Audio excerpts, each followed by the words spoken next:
Today, we are in the City of Trinidad talking with some of the members of the Prop 68 project team responsible for developing the Trinidad Community Resilience Action Plan, which will help guide the city and wider community and region towards implementation projects that address coastal hazards and climate resilience. Let's jump right in. Eli Naffah, City Manager, City of Trinidad.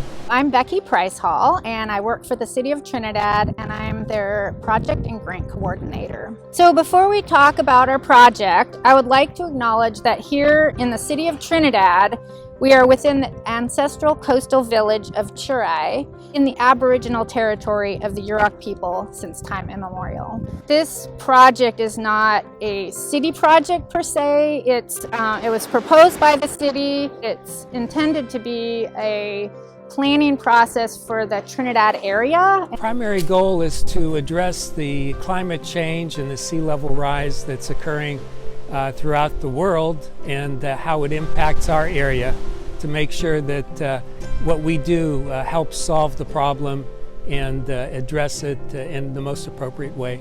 A lot of it is going to depend on how things evolve over time, but we have experienced erosion so far, and we just feel that whatever we have experienced is just going to get worse. So we're hoping to be able to curtail that from being more destructive in the future.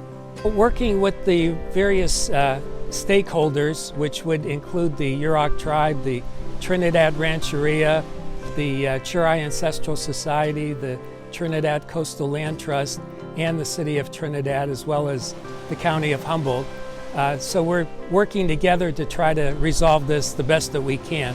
So hopefully with a number of different interests and assistance from the state, we'll be able to come up with a good solution.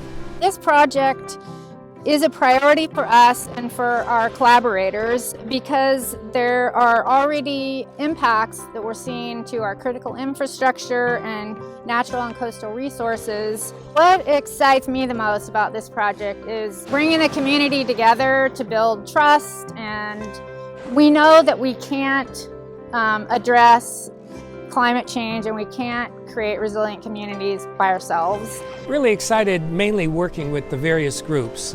We've had an opportunity to work with the stakeholders in the past, and then just to continue to work with them in the future, I think would be a great way to help resolve issues with different perspectives.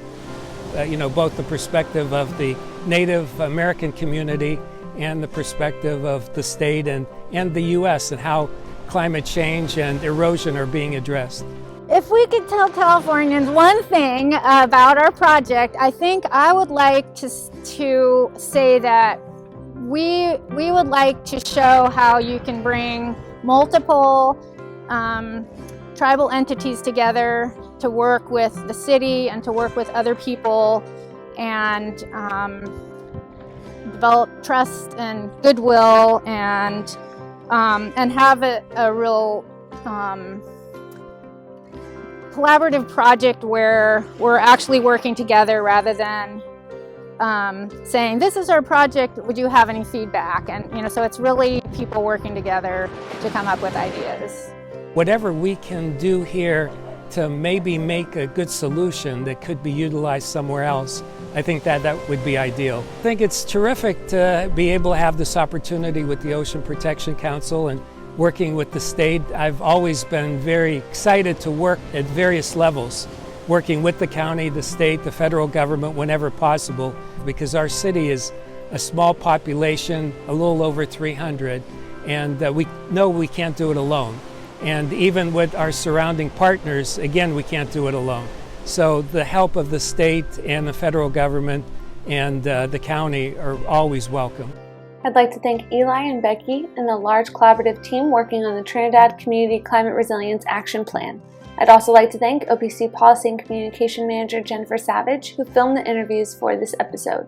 With that, I'm Kat Beheshti, California Sea Grant State Fellow with the Ocean Protection Council, signing off until next time, and as always, thank you so much for watching.